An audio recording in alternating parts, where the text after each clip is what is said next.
don't come back. Because honestly, breaking news this morning, O.J. Simpson is a free man. Just hours ago, O.J. Simpson walked out of Lovelock Correctional Center in northern Nevada after spending 9 years behind bars for a brazen armed robbery at the Palace Station Casino. Thanks for joining us. I'm John Trainer. His secret release just after midnight.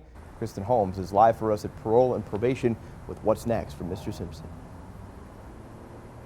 It was just after midnight that O.J. Simpson walked out of the Lovelock Correctional Facility, loaded a couple of boxes of personal belongings into a waiting car, and drove off into the night a free man. Now, a Department of Corrections officer says that Simpson was in high spirits. At one point, she said to him, "Don't come back." He said, "I don't intend to." For the first time in nearly a decade, O.J. Simpson is a free man. I've done my time. The one-time NFL great became America's most well-known prisoner. Famously acquitted for the 1994 murder of his ex-wife, Nicole Brown Simpson, and her friend Ron Goldman, Simpson was convicted in 2008 of kidnapping, armed robbery, and 10 other charges after he and a group of men robbed 2 sports memorabilia dealers at gunpoint. I wish this would have never happened. Simpson serving 9 years of a 33-year sentence behind bars. He truly is remorseful, and we just want him to come home so that we can move forward for us.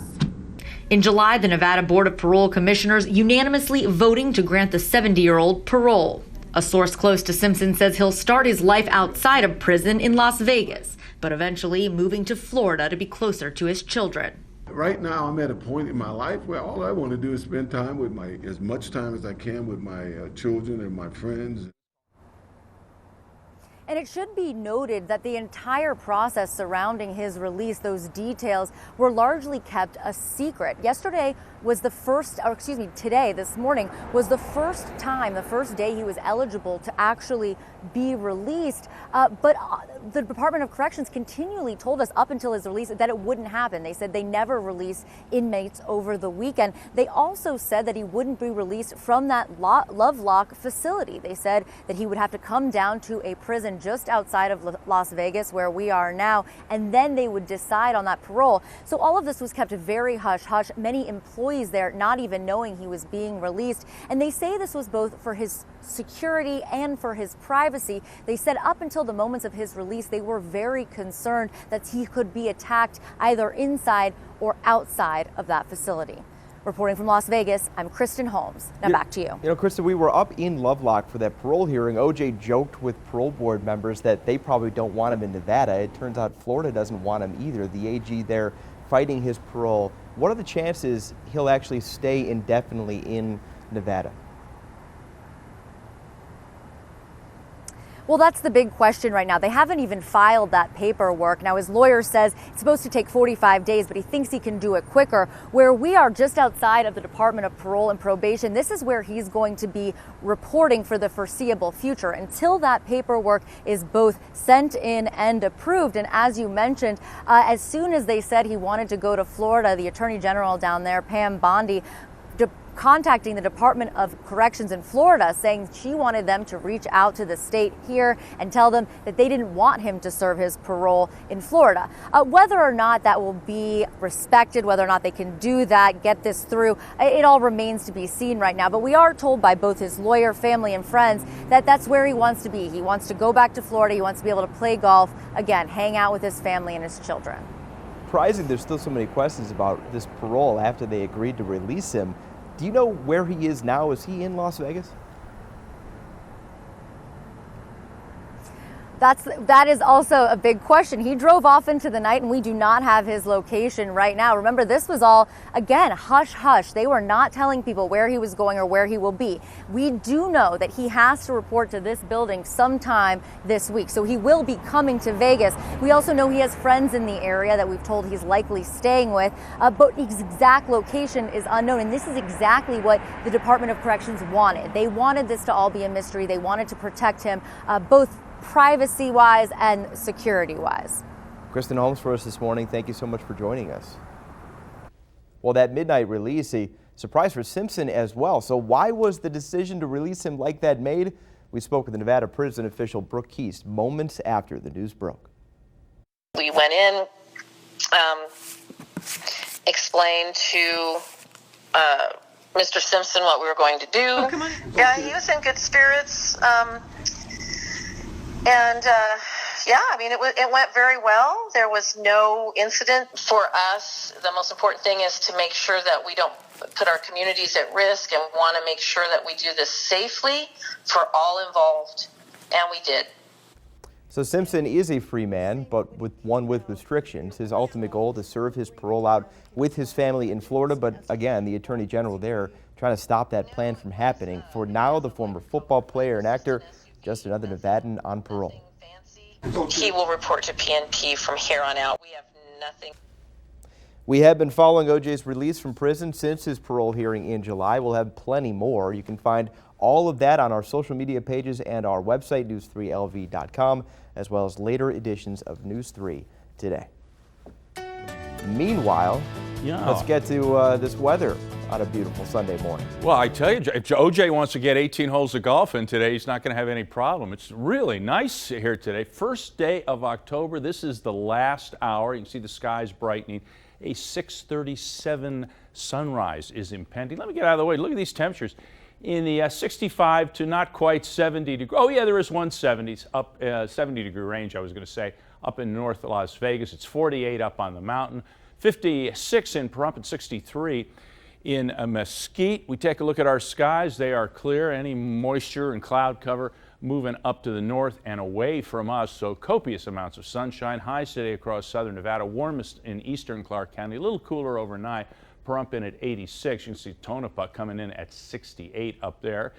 9 a.m. 75, 83 at noon, and 5 p.m. 88 degrees. Pretty nice looking first day of October with the high peaking at about 90 degrees. We were 92 yesterday. So much cooler air is just knocking on the door, and I'll tell you when it arrives up ahead. John? No complaints here, Jerry. Thanks much. New this morning, a suspect in a deadly crash that killed 3 underage victims and sent 1 more to the hospital has been arrested. The crash happened on the east side of town near Desert Inn in Nellis around 9 p.m. last night. Police say 3 boys, 2 12-year-olds and a 15-year-old, were killed. A 4th victim, a 13-year-old boy, transported to UMC Trauma. The cause of that crash still under investigation. We're learning more about the name of the officer involved in a shooting that left a man dead on Thursday near Jones and the 95. Metro Police identified Weston Williams as the officer involved in that deadly shooting. Williams has been on the force since 2006. He's on routine paid administrative leave pending the outcome of a review of the shooting. One woman still fighting for her life this morning after being hit by a car on Friday night. The crash happened at Northern Nellis Boulevard and East Stewart Avenue. Officials say the woman was about 500 feet away from a marked crosswalk when she was hit. The driver stayed on scene and was cooperative with police. The woman was taken to UMC with life-threatening injuries. A morning fire displaces 6 people in the southwest part of our valley. Fire started yesterday morning near West Desert Inn Road and South Wallapai Way. Officials say the fire started in an upstairs bedroom. Everyone inside managed to get out safely. No word on how the fire started. The Red Cross is assisting 4 adults and 2 teens who were displaced. Still ahead this morning, help for Puerto Rico, how you can give to the millions that need it. And show your heart, how you can support heart research by getting yours pumping. Welcome back. The mayor of San Juan, Puerto Rico, making an emotional plea for more help as the devastated U.S. territory fights off a major humanitarian crisis just 10 days after Hurricane Maria. Kim Hutcherson reports. Days after Hurricane Maria decimated the island of Puerto Rico, there are signs of recovery. According to Puerto Rico's governor, more than 50% of gas operators are now up and running, as well as most hospitals. However, millions are still without electricity and running low on food and water. Those who do have power need gas for generators and cash to purchase the gas, all of which, cash, water, and food, are scarce or sitting at the port of San Juan waiting for someone to deliver them. More rain this weekend could further delay efforts to deliver those supplies. The island is currently under a flash flood watch until Sunday. President Donald Trump plans to tour Puerto Rico Tuesday, stating in his weekly address it's getting better. I know that it's been devastating, but we're sending people to help, and it's getting better on a daily basis. San Juan's mayor disagrees, criticizing the government's efforts and pleading for more help. We truly are dying here, and I keep saying it, SOS, if anyone can hear us, if Mr. Trump can hear us, let's just get it over with and get the ball rolling. In a series of tweets Saturday, Trump accused the mayor of poor leadership and wanting the government to do everything for them. The governor weighed in on those tweets. I don't feel that that message was sent in general. I do reiterate that the only way for this to work is for us to have collaboration. I'm Kim Hutcherson reporting. Meanwhile, here in Las Vegas, a grassroots effort underway to help the people of Puerto Rico. Everything from food and water to dog food and toiletries is being collected.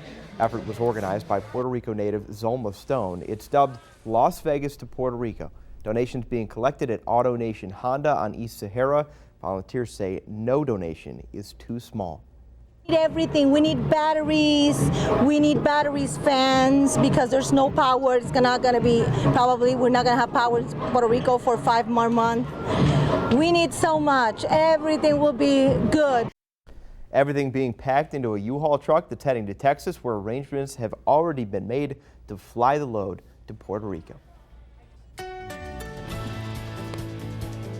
Well, we've got a nice one. First day of October. It's going to be warm, but not too warm. Lots of sunshine. I think you're going to like it. Let's go to the impending sunrise at 6:37. You will see skies brightening to the east, but there's not going to be a lot of cloud cover to cover up that sunrise. We are looking at big blue skies today. It's 68 degrees in downtown Las Vegas. That's here at our studios. Light south-southwest wind. Humidity at 29%. It was in the teens yesterday, and it's going back down today. You can see the pressure rather low. Look at the 61 out on the western side of the valley, Charleston, and the 215. That's West Tech. A west-southwest wind at 7. And to the north, 69 degrees up at Craig and Allen, north at 6. So we take a look around the valley. Henderson in the upper to lower 60s, 63 at Anthem, but 69 at Green Valley. The Lakes in at 67, 64 up at Nellis. And we even have a 59 over at Blue Diamond, 48 up on the mountain, 56 Pahrump, 64 Mesquite, and Boulder City. You're currently at 69 degrees with Laughlin and the Lake Mead Marina both holding at 70. Skies, look at this, clear skies. A few clouds, as I showed you earlier, up to our north, but they're moving away. We do have a northerly flow here, and a little trough of low pressure is going to drag a cool front through us overnight tonight. Tomorrow, going to be noticeably cooler, but believe me, we're going to be in the comfort zone. It's going to be beautiful. Highs today, not too tough to take. Good pool weather, 91 in Overton, 86 Pahrump, even way up in Alamo, 83. And then here in the valley, about 90 degrees. We were 92 yesterday. Talking about generally 85 to 90, might be a 91 or 92 on the extreme east side of the valley. Now tonight, some gusty winds ahead of that front, 63 for the low. Skies will be clear. Here in the valley, down on the lake today, 91, a warm, sunny day with southwest winds 10 to 15. And up at Red Rock, very comfortable, mid-60s to 83 at Red Rock and 63 up at the Lodge. So your highs today, again, you can see very much in the comfort zone, and the 7-day forecast, well, big temperature dip on Monday, but then low 80s on Tuesday, mid 80s Wednesday, and just really staying beautiful throughout the entire week. John, I hope you can handle that. You know what? Bring on the fall, man. My favorite time of year in this town. All right, well, the Rebels got stomped last week at Ohio State. Could they get back on track yesterday? Here's Amber Dixon with your morning sports.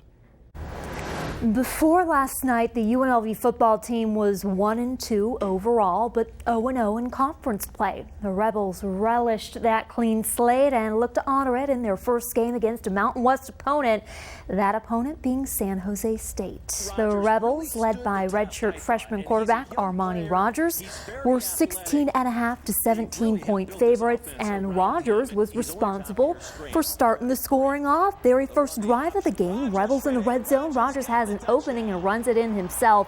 not just for the Rebels' first touchdown, but their second one too. Looking to pass here, but hey, his size and speed are more than enough to get the job done. He got it done in the air as well, passing for 203 yards and 2 touchdowns. Although here, Brandon Presley is pulling his weight too, negotiating the sideline and stepping on the gas. The Rebels rout the Spartans 41-13 and host San Diego State Saturday at 7:45 p.m. Las Vegas Motor Speedway hosted a NASCAR Camping World Truck Series race last night. Competing in it, Vegas native Noah Gragson. The 19-year-old did not qualify for the playoffs, but still looked to spoil the playoff party for others and get a win at home. We speed ahead to the start of Stage 2. That's where a major wreck goes down involving 3 playoff drivers, plus Gragson. Bad break for him. He finished 13th off the restart of another wreck. Ben Rhodes overtakes Christopher Bell and takes the lead. Rhodes would go on to win the second stage and the whole race, holding off Bell for his first career Truck Series victory. He and his ecstatic crew earn an automatic berth into the second round of the playoffs. Meanwhile, in the President's Cup, the Americans, represented by a very American food, almost wrapped up the whole tournament yesterday, following this chip in by Charlie for birdie. That's former UNLV golfer Charlie Hoffman on the 17th hole. But wait for it, Anabarn Lahiri would then sink a pair of clutch birdies to give the international team its only victory of the day. The U.S. needs just one more point today to retain the cup. But how about the Stanley Cup? The Vegas Golden Knights will officially embark on their quest for it following today's final preseason game. It's at 5 p.m. at T-Mobile Arena against San Jose, and while the focus afterward will turn to who makes the opening day roster, head coach Gerard Gallant says whoever ends up on it will have plenty of chemistry cooked up in preseason play. Now guys are knowing each other and they're chirping on the ice at each other when they're scoring goals or when they're making bad plays, or if somebody falls on the ice, they're chirping each other. So the first week was pretty quiet, but now it's just like they've been together for 10 years. The Golden Knights open the regular season Friday in Dallas. That's all for sports. Have a lovely day. All right, 6 days from now, you can support a great cause, one step at a time. The annual Show Your Heart run this Saturday. To tell you more about it, Kelly McClellan and Hayden Stanley with the Children's Heart Foundation. Thank you so much for coming in. Thank you so much for having us. Thanks for Hayden. I'm surprised we can clear you on your calendar. I know. A local celebrity. All right. All right, so let's talk about the walk/5K that's coming up. How big a moment is or an event is this for you guys? So this is big for us because this is one of our create awareness pieces of the year, right? This is a fundraiser, but it's largely about just creating awareness in our community about congenital heart defects being the #1 birth defect in America, and the impact, the very large impact that it has on our community. And at the Children's Heart Foundation, we help support families like Hayden's on their heart journey, right? Yeah, a lot of people don't know how common this really is. Put that in perspective. So it's really common. About 1 in every 100 children are born with a congenital heart defect. It's about 60 times more prevalent than childhood cancer. Yeah. And about twice as many children pass away from a heart condition every year than all cancers combined. So it has a really large impact. And the Children's Heart Foundation serves those children from prenatal throughout the course of their life, as long as they have to see their pediatric cardiologist. What is life like for a kid with a congenital heart disease? So it depends on the type of condition. So there's about 40 different kinds. And the reality is that for some of them, right, it may heal on its own. About 50% of them have to have at least one surgery in their lifetime. And about 25% of them are like Hayden. They have to have multiple surgeries over the course of their life. So for those kids that have to have multiple open heart surgeries and multiple surgeries for correction, that's a lifelong condition that they deal with. So we are really there to help their families during all those courses, because they can be in the hospital and have to take extended time off work. It's financially difficult, it's emotionally difficult. So we help with all aspects of it. Yeah, if you want to see how this affects somebody, you can look at this 4-year-old right here. Absolutely. This, again, this Saturday, it's not just a fundraiser, but it is really to start a conversation about It is. It's really, this particular event is largely about creating awareness and helping people to understand that congenital heart defects are the #1 birth defect in America and the impact that it has on the children in our community and what we do to help those children for the course of their life. But it is a great community event too, and it's really fun if you've never been out, right? It is. It's really fun. We have lots of people that come out really in support of just sharing their journey on on their heart journey. And we have lots of people that come out and do fun things with the kids. And there's a park, and we hang out afterwards. Hayden, you gonna run? Are you gonna run?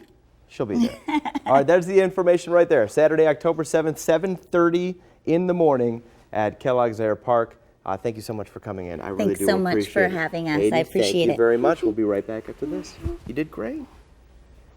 An Air France jet from Paris to Los Angeles made an emergency landing in eastern Canada after an engine suffered serious damage. Passenger on board the flight, look at this, shot this video.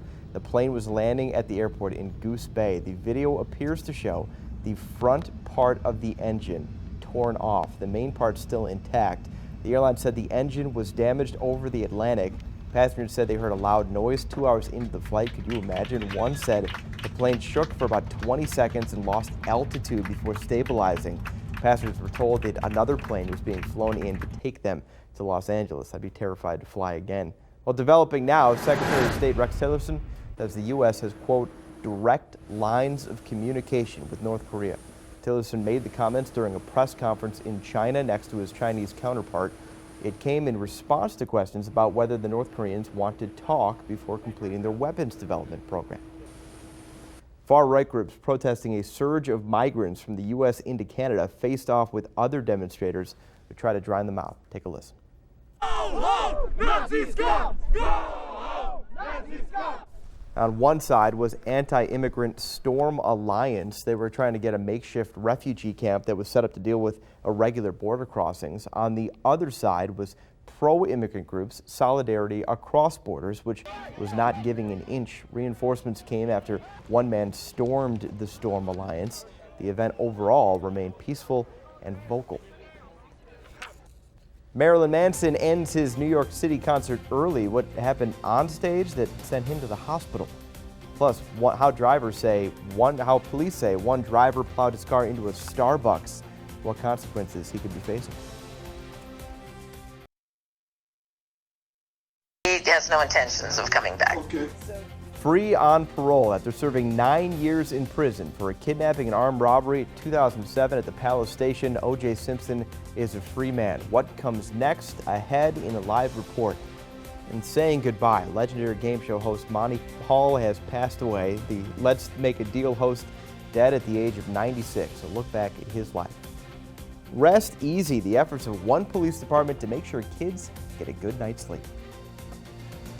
Live from Las Vegas, this is News 3 Today.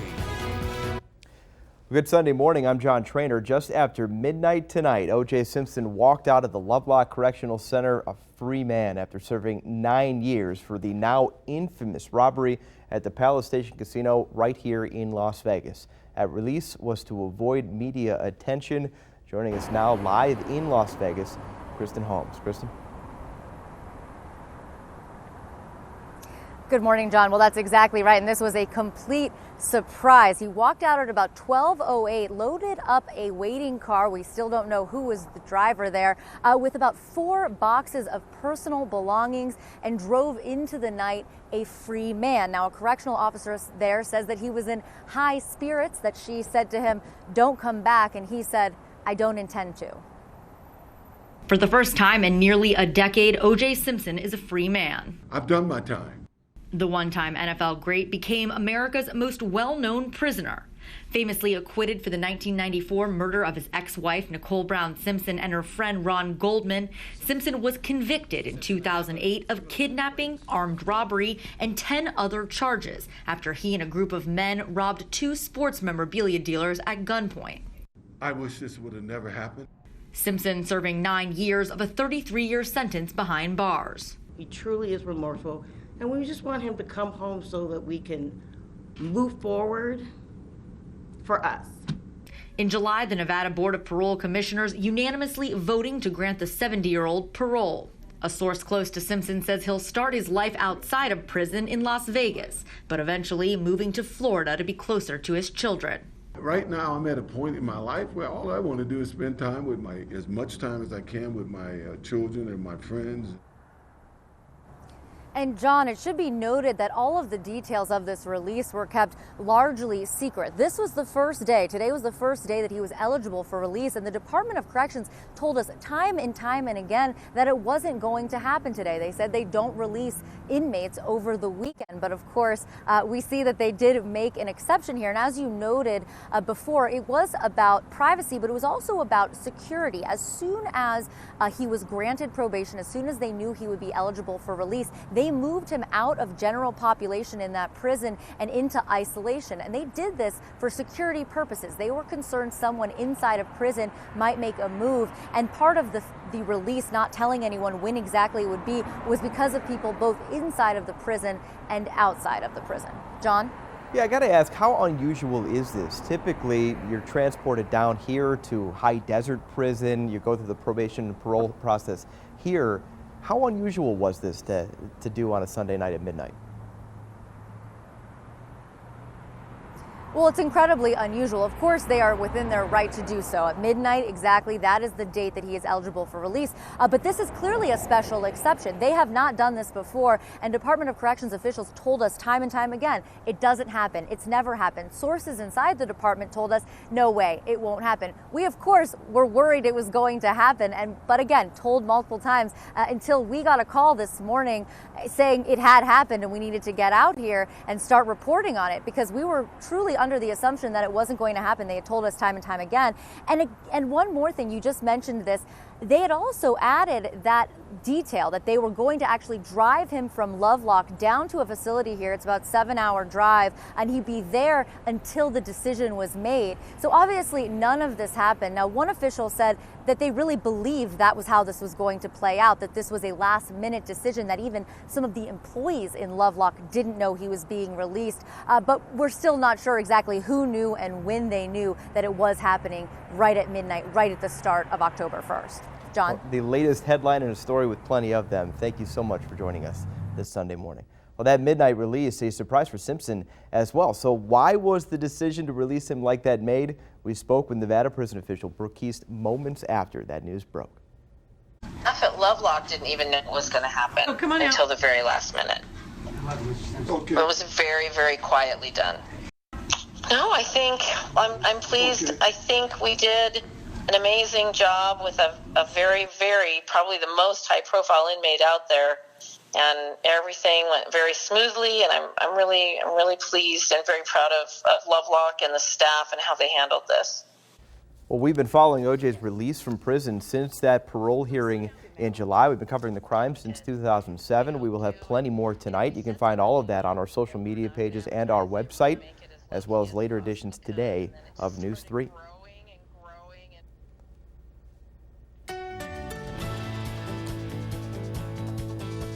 And we have a lovely day setting up, John. First day of October, and let's just put it in motion. A 6:37 sunrise, so it is going to be up about 1 minute. We're expecting that to pop on up, and we'll have that for you. 69 degrees down on the Strip, with a west wind at 4 miles an hour. Lamping 63, that's down in Anthem, and 62 out on the west side at St. Elizabeth. We look around the valley, 60s predominating, 57 over at Blue Diamond, 69 up at El Dorado, and you see a wide range of temperatures across southern Nevada with the 40s on the mountains, 50s, upper 50s over in Nye at Pahrump, and 63 in Mesquite, 45 up at Pioche. Our skies are clear, and they will remain so today. So check out your day planner, and looking really good. 70s to the low 80s at noon, upper 80s by 5 p.m., peaking at 90. That's it for a quick look at weather. I'll have the complete forecast up ahead. Stay tuned, because News 3 Live continues.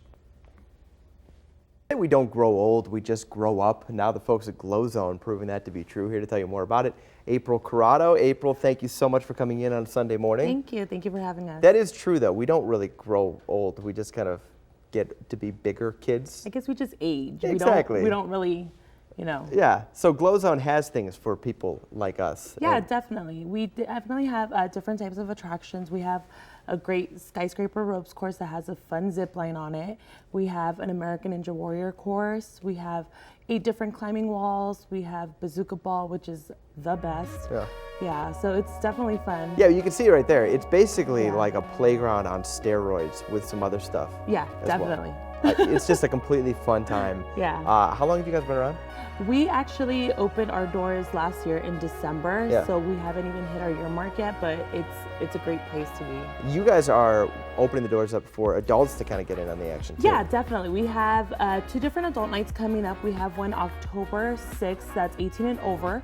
It's going to be a glow theme. We're going to have a $500 price package for our 21 and over. That is on October 27th. How do you win the money? Is it like a costume kind of thing? Yeah, so Cool. basically for October 6th and October 27th, the 6th one is 18 and over, the 27th is 21 and over. You guys basically dress up. We have our events calendar on our website, and you can kind of see what the rules are and kind of what the packages are. The amount of stuff you have in there is insane because you see a ropes course, you see a zip line, but you also see things like mini golf and an arcade. Yeah, we have mini bowling, we have various arcade games. We have a great 5-story jungle gym for kids that are 7 and under.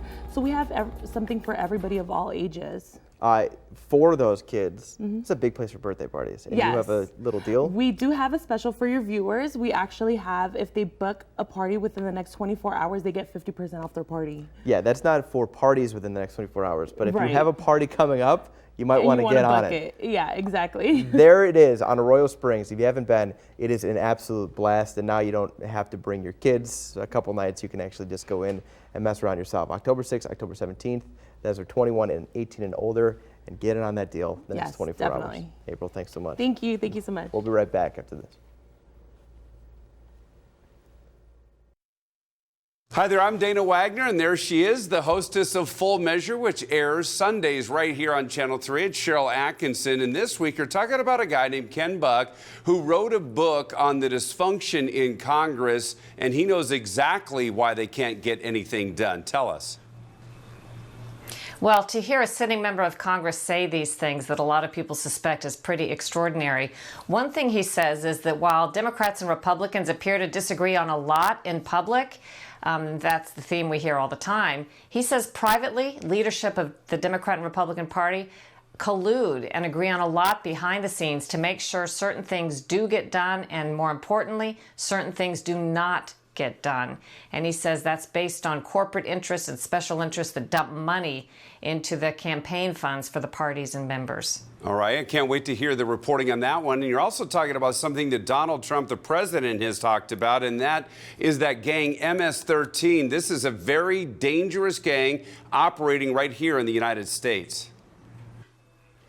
Lisa Fletcher dug into this, the gang that's spreading here in the U.S. It has El Salvadoran roots, and it is recruiting specifically among the large pool of unaccompanied minors who've illegally crossed the border in the last couple of years. They're allowed to stay legally once they get here. They're placed in communities and schools.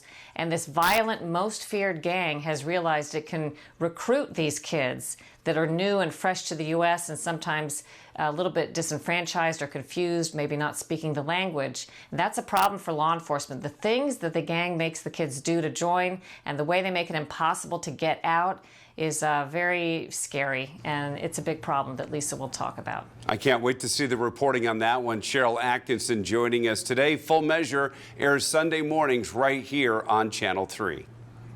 Officials in Seattle, Washington are helping children get a good night's sleep in the area. The police department, along with the Seattle Police Foundation, Offer Up, Mattress Firm, and others are teaming up for Project Beds for Kids. It's designed to provide mattresses, frames, and pillows to kids in need. This year, the program delivered 600 beds across the state. One woman hitched a ride so that she could provide a place for her to sleep for her grandkids, but when the mattresses didn't fit, volunteers helped her carry the beds to her home. A car crashes into a Starbucks, injuring 2 people. Check it out. Police in Ohio say the driver of the vehicle, 31-year-old Raul Gautam, accidentally hit the gas and ran into the Starbucks patio area. 2 customers were rushed to the hospital where they were treated for non-life-threatening injuries. Deputies say Raul was not impaired and may face charges. Now for your trending headlines, the man behind Let's Make a Deal has passed away. Monty Hall is dead at the age of 96. Hall was ill after suffering a heart attack this summer, shortly after the death of his wife. His daughter tells CNN, quote, "He was the greatest father on the planet." Hall was also known for being quite the philanthropist. His family says Hall raised nearly $1 billion for charities over the years, a way of paying it forward after a stranger helped pay for his college tuition. A Marilyn Manson concert in New York City came to a halt when he got injured while performing. The singer was at the Hammerstein Ballroom Saturday night when a large decoration fell on top of him. In the video, you can see two large pistols crashing down when Manson stumbles backwards. At the time, police or fire officials could not confirm if the musician or anyone else was hurt, but a record label rep says Manson hurt his leg during the accident. He was later treated at the hospital. No spills or falls or props falling on Jerry Brown today. I hope not. We're on a roll. Let me tell you, October, a lot of people's favorite month weather-wise. It's going to get off to a warm start today. Let's take a look. Been promising you a sunrise. I'm about to deliver. As you look to the east, you can see the sun rising there up over the horizon. No clouds to obscure it. We turn our camera around. This is all within the last hour, and you can see the horizons are bright and blue. It's 69 in the Central Valley at Charleston and Valley View. Light west wind, 23% the relative humidity. That'll be coming down. The pressure is low. That's going to stay low. Trough in the atmosphere are going to drag a cold front across us tonight. Well, let me say a cool front. 65 Southwest Valley, Buffalo, and Warm Springs. That's Sierra Vista High. And up to the north, in North Las Vegas, Aliante in at 65, a west breeze at 7 and 22%. We take a look at some temperatures around the valley, and they're hanging in the mid 60s. We have a 70 actually in the Paradise Corridor down near the airport, 67 at Mountain's Edge. It's 48 up on the mountain, 63 in Mesquite, and 70 also down in Boulder City and also in Laughlin. Take a look at these skies. As you saw from the time lapse, all is clear across the region. Let's expand our views. Some moisture moving well away from us. You can see a northerly flow, and that little cold front is going to be dragged across us tonight and drop our temperatures some 10 or 11 or even 12 degrees tomorrow, which means we're going to be in the 70s for the day. It's going to be a very nice start to the Monday through Friday work week. 77 today up in Caliente to 95 in Laughlin, 86 Pahrump, 89 in Mesquite, and about 90 here. We were 92 yesterday, so we'll drop it a couple of degrees, but still warm and quite pleasant. 91 down on the lake with a southwest breeze, 10 to 15 miles an hour. And if you're up on the mountain, just beautiful. Mid-60s at the lodge to the low 80s at Red Rock. Very comfortable. Overnight tonight, could get a little gusty at times with the west breeze getting down to 63 degrees. Those winds ahead of the frontal system. And then look at this, 79 on October 2nd, 82 on Tuesday. You don't get much nicer than that. And then mid-80s for the rest of the work week. A sunny and warm start to the wonderful month of October. John? You could not design a better week, Jerry. Well, it's a Sunday staple. Of course, we are talking about brunch. Here to debut a new menu, Chef Robert Camacho from Andiron Steak and Sea. Thank you. It smells delicious. Thank Nothing you. says brunch like 2-gallon bottles of vodka. Oh, always. So thanks for bringing those in on a Sunday morning. Okay, so these are new items. Correct. These are new items that hit the menu about a month ago. So came in, introduced some of our new items that we introduced to the brunch menu. And you brought these wonderful smells to us. Walk us through what we got going on here. Okay, I'll walk you through. Right here we have our smoked salmon toast. It's kind of like classic smoked salmon and bagel. So we just kind of actually put it on a toast. So on the bottom we have ricotta cheese, sliced tomato, some capers, smoked salmon, some shaved red onion. Right here we call this our grown-up grilled cheese. In between you got some ham, some Gruyere cheese, some bechamel. Then of course right on top you have a sunny side egg right on top of that to top the grilled cheese off. Rich and delicious. Yes. Something about grilled cheese that you can universally eat no matter what age you're at. Right. Yeah, love it. Then right here, this is the great seller at the restaurant. This is our banana Foster's French toast right here. So we do caramelized bananas, caramel sauce, topped it with some whipped cream and some candied pecans. Ooh. Then right here, right on the end, we do have our smoked brisket hash. We smoke our brisket for 12 hours. It goes with roasted peppers, caramelized onions, some asparagus, and of course top this with some poached eggs. To get that nice runny, yolky thing, which personally is like makes or breaks a dish on a brunch for me. Yes. What is the most important part of a brunch meal in your opinion? Most important part of a brunch menu would be the egg, executing the egg correctly. Yeah, that's Yes. a tough thing to do as a Yes, chef, it is. isn't it? A lot of people think you just put it in a frying pan. Yeah. Not the case. Correct. What's the best kind of egg? I mean, in this grilled cheese, I would always go with the sunny side egg. That's the egg I always classic. go to. Correct. A good yolk. Yes. Good whites. You can see it there. It's a beautiful, beautiful brunch menu. It's the kind of brunch that you can also Instagram. Correct. Very important. Very important. And then the classic. Classic Bloody Mary. We do Sure. have a Bloody Mary bar at the restaurant. It is $22, and we also, it's unlimited. Have a lot of condiments on top of the bar. You could do different types of salts. We have beef jerky, shrimp, make whatever Bloody Mary you like. Then we also have the unlimited mimosa as well. That is for $19. And we do brunch on Saturdays and Sundays from 10 a.m. to 2 p.m. There's the information right there. Downtown Summerlin, 10 a.m. to 2 p.m. Again, bottomless mimosas. You can't beat that deal. You got a DJ, so the atmosphere we do have a right DJ as well. And if you're feeling bold, you can design your own Bloody Mary. That is a dangerous game, though, because those things can get way too spicy, way too quick. Thanks, Chef. Thank you so for much having me. coming in. Thank you. We'll be right back after this. O.J. Simpson walking out of prison a free man. Just hours ago, you see there, Simpson quietly released from Lovelock Correctional Center in northern Nevada just after midnight after serving 9 years behind bars for the brazen, now infamous 2007 kidnapping and armed robbery at Palace Station. O.J.'s current whereabouts unknown. We know he needs to check in with parole and probation in a relatively short period of time right here in Las Vegas, where he will likely spend the next few weeks or months while he waits to move to Florida. We've been following O.J.'s release from prison since his parole hearing in July. We'll have plenty more all day today. You can also follow on our social media pages and our website, news3lv.com. It was a complete surprise. They told us not this weekend, but here we go on Sunday. O.J. Simpson is a free man. And what a beautiful Sunday he now walks into. There's nothing brazen or infamous about this forecast. No, not at all. Look at this. 90 today and then 79. Hey, I'm for the 79. I vote for that tomorrow as we have a little cool front coming through. Could be a little gusty overnight, big deal. 82 on Tuesday, you have to love it. 85 on Wednesday. I mean, we're talking about the perfection zone. And then upper 80s by Friday. Maybe you'll see a 90 on the far east side of the valley. But look at those overnight lows, low 60s. I mean, October, just a gorgeous month. You give me a forecast almost all in the 80s. That is infamous, in my opinion. I will remember this forecast for Infamous? years to come. No, I would. I'm all for it. Come. Yeah. I love All it. right. Enjoy the day. Enjoy the fall. Have a good one. We'll see you later. Bye.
And a good October morning to you. News 3 meteorologist Jerry Brown here in the News 3 Weather Center. Look at these temperatures across southern Nevada to start the month off. Definitely in the comfort zone. We'll be hitting 90 today, but generally 85 to 90 across the valley. And you know what? We are cooling off in a big way come Tuesday with a cool front moving across the area tonight. We'll only be in the 70s by Monday and low 80s by Tuesday. So just some beautiful weather ahead. I hope you can enjoy it. Now back to today.